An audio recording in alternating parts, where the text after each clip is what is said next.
Welcome to Morning Market Movers, where we do live analysis for day trading and take a look at hot spots for the markets today, Wednesday, May 11th. My name is Todd Rich. I'm with Nadex. With me, the CEO of Keep Trading Simple, Brian Caprice. We do have some things to cover today. The headline today, the news today is inflation. We did just get those CPI numbers. Now, they're not catastrophic, but they certainly were not as good as people were expecting. The year-over-year numbers, it all depends on how people want to phrase it. Year-over-year, we did get a little bit of a pullback. So we've got inflation starting to come down. However, it only came down a little bit. It did not come down as low as expectations. So in that regard, it came in above expectations, but it did start to make a turn. On the month-over-month numbers, however, it's actually up, slightly up. Now, none of that is good for the markets. We've had an immediate reaction across the board. Equity markets absolutely getting hammered, completely turned. They were positive on the day. Now they're negative. Gold getting smashed, and the U.S. dollar, taken off to the moon. So clearly, some people are saying, "Oh, it looks like we may have peaked," but yeah, while we may have turned from the highest of highs, we are still at 40-year highs, and we are not heading in the other direction as quickly as people would expect or hope. So let's get into it. Let's look at the news, and then let's get into these charts, because if you're looking for volatility, today we've got a lot of it. Before we jump into it, I do need to share that trading involves risk and may not be appropriate for everyone, that any trading decisions you make are solely your responsibility and at your own risk. And this is an educational session. Please do not construe anything Brian or I say as a buy or sell recommendation. We are doing this for your education purposes. I am going to do one quick peek. I mean, if you wanted to see, this is the S&P 500. I mean, volatility is in the markets. I mean, just from yesterday, we were up. We were all the way back down. We were all the way almost back up. We were almost all the way back down. Overnight, we took off. We were, hey, things were looking great. And then we hit lightning hit the markets. This is the Fed releasing, or not the Fed. This is the CPI numbers coming out. And people think it's going to force the Fed's hand. So we are going to take a look, though, across the board. Equities all getting hammered. Gold smushed. The dollar, and you could pick any dollar pair. Brian will probably show you a couple. I think the yen might be the fun one to show, but it's the dollar's just taken off to the moon. So with that, let's get into it, Brian. And you might have a couple other headlines that I haven't seen yet. Yeah, there's some interesting ones coming out of the ECB this morning. Not necessarily surprised by the CPI data at all. Reason why is because everybody 5, 6, 8, 9 hours ago wanted to talk about how inflation has peaked. And it's nice that, they can say that, but I don't know. My take on this whole thing is, being a month-over-month number, they're using kind of a yearly average right now to say that it has peaked. Again, how many people remember what was happening this time last year? And again, that's how you're going to, they're using to gauge it. But what's happened from then since now? We've raised interest rates twice the last 2 meetings. So now is when we should be seeing an acceleration of it. I mean, if they did nothing, right, and the things are moving, there's a problem. If they've created an action that was supposed to stop it, and on a monthly basis, the gauge starts here, nothing has happened. It's going worse. So, and I don't actually believe it's peaked. I think it will get higher. I think that we have not heard the end of China. And remember, officially right now, they have not outlawed and stopped all the gas production coming from Russia. So remember, we're going to have massive energy inflation the second that is officially in, and they're not doing that anymore. So once that goes in, we already know the outliers, the energy and food is going to go higher. And we haven't even seen the full food shortages yet. So this is not the best number in the world. And again, the markets have responded accordingly to it. The currency market actually was very, very flat beforehand, but a lot of the prices you saw, and I'll show you on a bunch of different charts, they all drove right up into levels that we had mentioned here on the channel right before CPI. So just like any other standard release, we know when price runs into a level before news, it typically is a telltale sign that the data is already known. It's not a surprise. and the market acted accordingly. So I would expect, again, with these numbers today, we're probably going to hear more headlines about it. Remember, Bernard has spoken before. The last time, we got a core number that was below, she was patting herself on the back saying, look, the core is all that matters. Well, the core is accelerating faster now. So we'll see if she, and again, before it was, look what we're doing, it's working. Okay, okay, I'll give you that. But if your gauge was that it was lower over that month, that means this month it's absolutely not working. And what did we just do? We we're just at a point. raised. Yeah, we raised the second time. It's the second raise. So it showed. So yeah, I don't know. But like I said, I don't like these numbers. I'm not happy about them. But again, not necessarily surprised at all. The data I'm talking about, and again, there's a very interesting article right here, and it just kind of came across, and this is something I think you guys should all look at. It came out of the EU, and it's talking about the globalization of inflation, talking about how on a global level it's there, talking about how it affects domestic economies. I think there's probably a lot of like really good nuggets if you guys are looking to educate yourself a little bit more on a globalization level. Because again, inflation, everybody agrees it's there. 7.4%. Is the inflation rate right now in Germany? So again, it's getting nuts. It's getting crazy. And I love it when news articles hours before the news come out and then tell you, oh, look, it's time to go long. And then it does the exact opposite. So, So look for probably some headlines today. I wouldn't be surprised if Bullard comes out today and says, yep, this is why we should have done 0.75 because we need to stop this. And remember, right now we have Bostic saying that neutral will probably come by the end of 2023. What he means by that is it's going to continue to rise for the next year and a half. So that's why I don't really think that we've peaked. So we'll see with it. Tomorrow morning, as far as news goes, we do have the PPI tomorrow morning, another gauge of inflation at 8:30 before we talk. And again, not supposed to be as high as what they were from the month before, but not negative at all. They're still increasing. So, yes, we were here. My God, we raised 0.4. But next month, it's like, it's coming back down again. It's going another 0.5. So it's kind of like the bell curve where it's going straight up. So I guess less is good, but it's still positive in a way that I'm not happy about. This basically shows us in 2 months it went from 1.4 to another 0.5 on top of it. So right, it's gotta. We need it. We need those numbers negative. We need the prices be negative. Coming down. Yeah. So, but that's what we're not seeing. So, a couple of different charts. And again, it's always hard to do this analysis and talk about what's next because literally the news just happened. So all the move just kind of exploded. Now, the one that I would say was the most insulated is the euro dollar. And the reason I mentioned all the ECB stuff is everybody is screaming right now in the ECB, hey, we're going to raise July rates. We're cutting things off. We have to do it, right? Because it's getting out of control. The mandate in pretty much every nation is 2%. Germany's at 7.4. They're already starting to enter in. They know they're going to go into a recession. It's going to lower their GDP when they block. So they already got some problems. They got to kind of put a hold on it right now. And like the United States is 8. Right now it's 8.3. Everybody's happy about 8.3 because it's less than the 8.5 year over year last month. But remember, the mandate is 2, so it's 4 times higher than what it's supposed to be right now.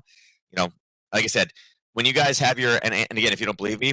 When you have your conversations with your employers this year about your annual adjustment, everybody gets a raise every year.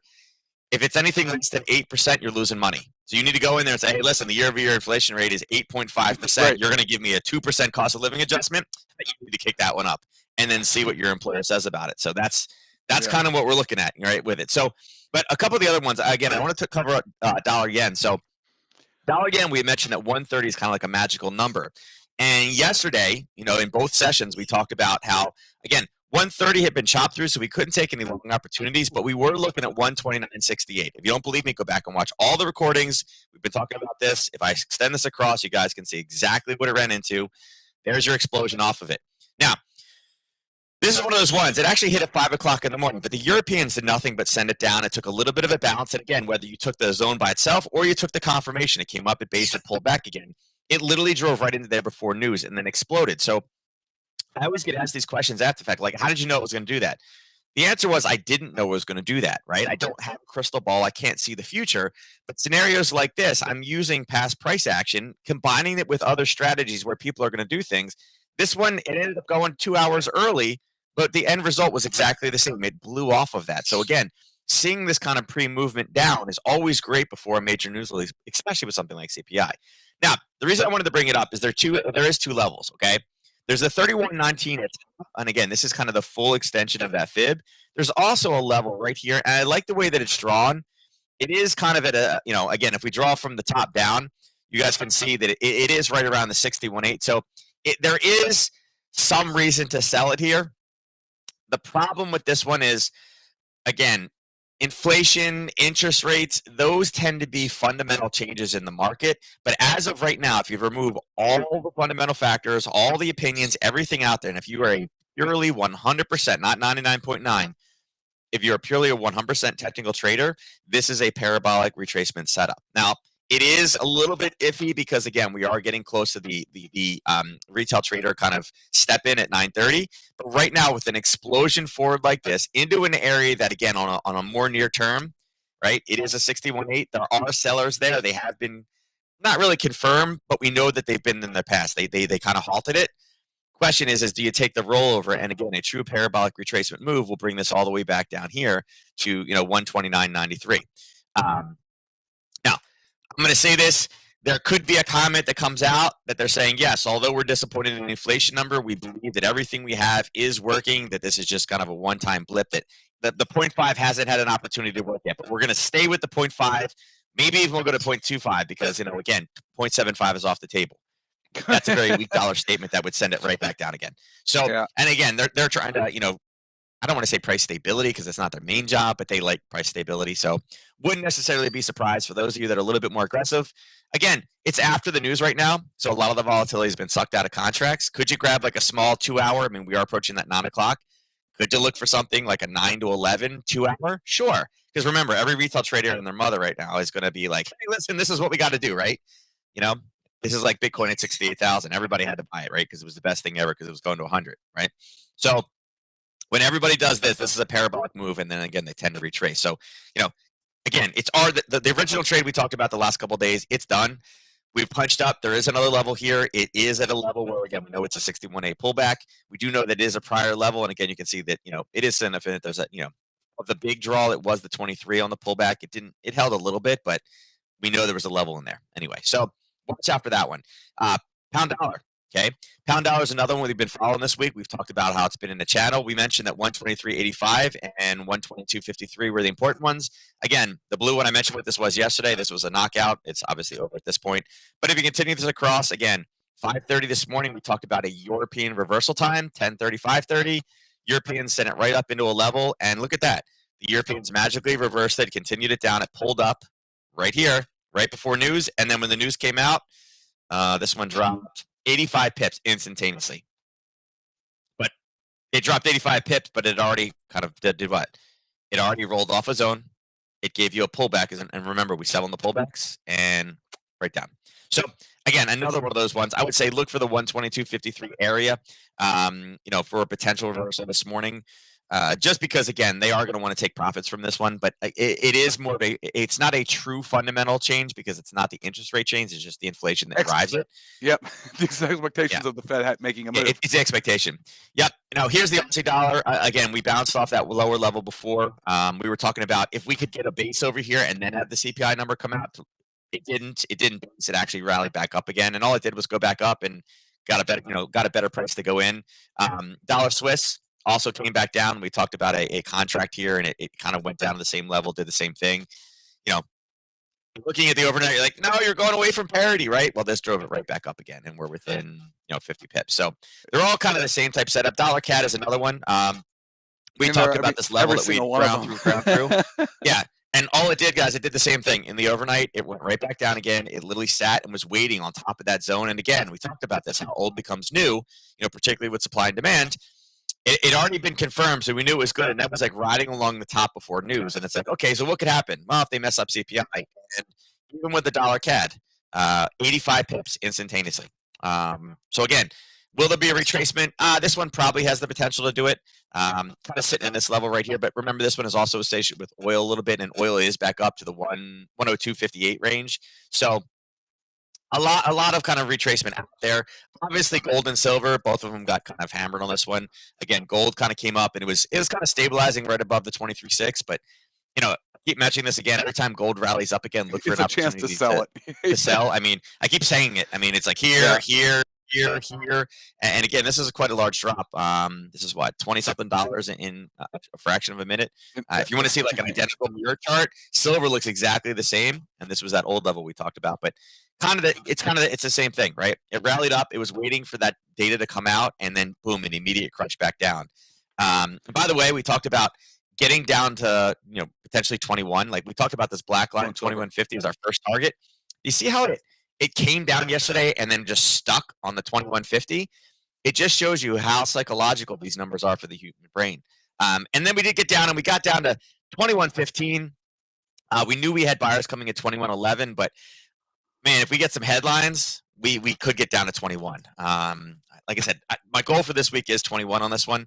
We got really, really close, but I knew 2150 would be the first target. We've hit it. We've pulled back up again. They're finding some more sellers, and they're kind of on the way. So also note that one, just so you guys understand, with the dollar, here's the Bitcoin crash, right? Yeah. And I don't want to say crash, but like, Bitcoin was kind of basing. It pulled back up again before the news. Remember, the dollar interest rate rising will bring more money to the dollar.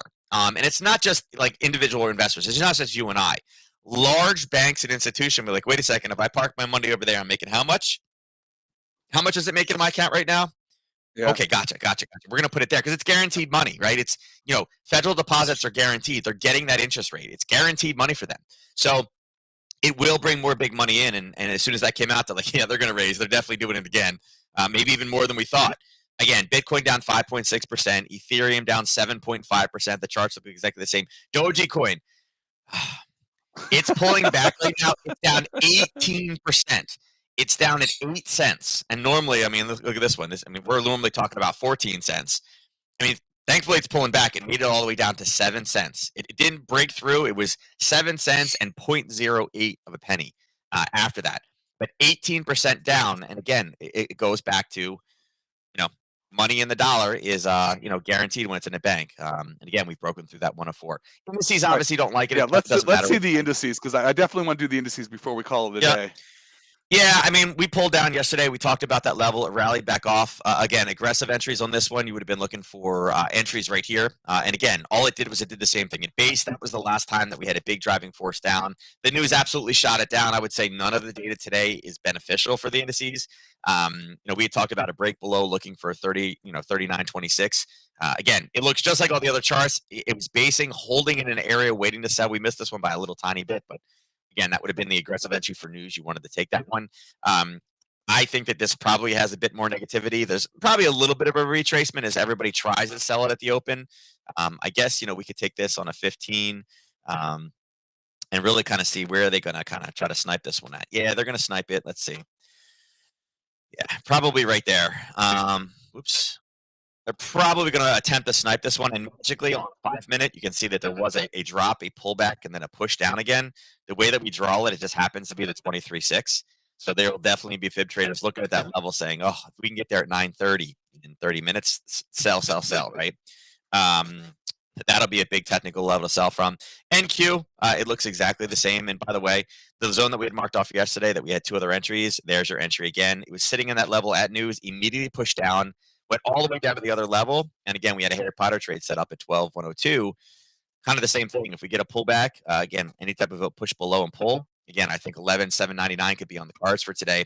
YM, kind of the same thing. Now, this one had a little bit more of a draw. We didn't really like any of the zones in this one. It did come up and it was kind of holding and pacing and kind of standing in there. I wouldn't say that this one was as easy as the other ones, but it kind of did the same thing. And we talked about levels lower. We knew yesterday that 31,769 was a decent level. It kind of turned from that, and that's where it's getting stuck at right now. I would say of all of them, and right now YM is actually technically down the least. It's it could be considered the strongest. The core number not being as good as expected will hurt this one a little bit more. But I would say that if you were looking for long, YM is probably the way to do it today. The Russell, I would probably stay away from. The Russell also, we had talked about a target and it blew through yesterday and kind of hit it. It's down 0.6. It's right behind the Dow. But remember, and again, you can see how close we missed the top height. It was holding right there, kind of the same thing. Here was the takeoff point for the previous one. So it was also a short at the open. I would say watch the Russell the most today because not watch it, but be careful with it.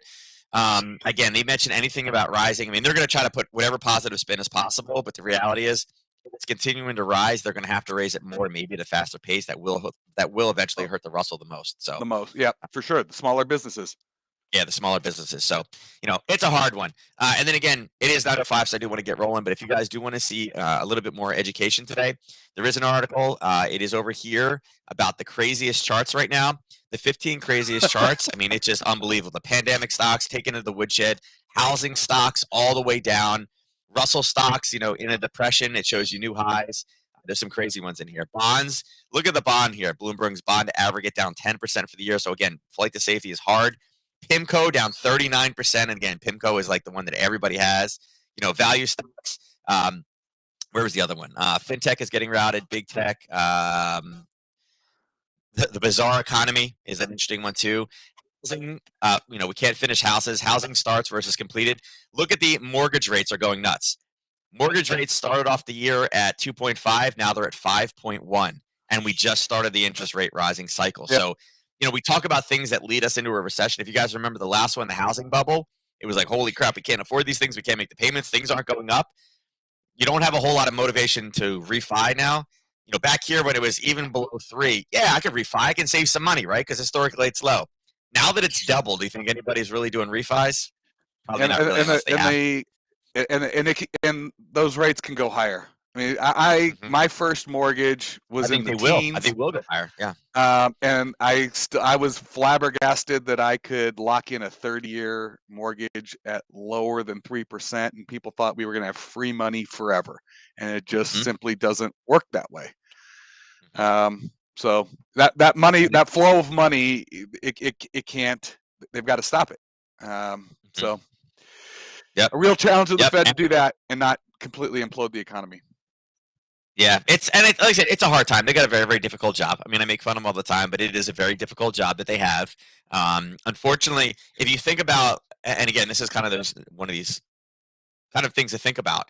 We think about what trading was like back in the 80s or 90s and how, yes, we had technology, but technology was a lot slower. Where now technology is instantaneous. Everything you do is much, much faster. Yeah, Everything is accelerating forward. The Fed's policies, if you think about who the Fed is, where they were trained, what their experience is in, it was in a slower time. So, the question is, it's kind of it goes back to the same thing. You have senators that have been senators for 55 years because, they've just been there forever. Are they in touch and with reality?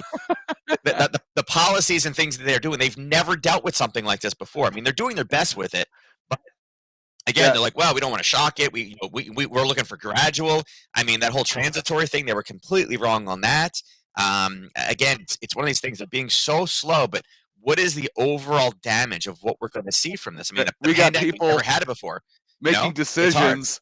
They're making decisions on how are we going to regulate technology, and their idea of technology is, I got a pen and some paper. That's Yeah. not technology.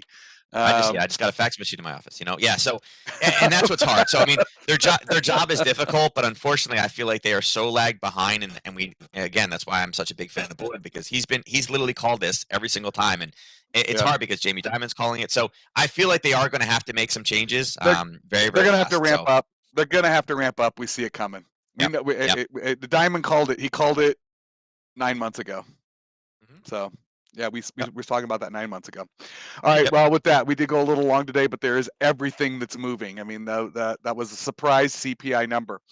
All right. With that, any questions for Nadex, please email us. We're here to help. Customer service at nadex.com. Please email us if you have any challenges. Brian and I are also accessible. If you want to reach out to Brian directly, you can email him support@keeptradingsimple.com. I am also available, todd.rich@nadex.com. I'm not going to recap everything that we just went through, but CPI, yeah, month over month, it's higher. Year over year, we've leveled out, but we're really not coming down at a pace that the markets would like to see. Equities absolutely getting hammered across the board. Gold, silver, smushed, and the dollar took off to the moon.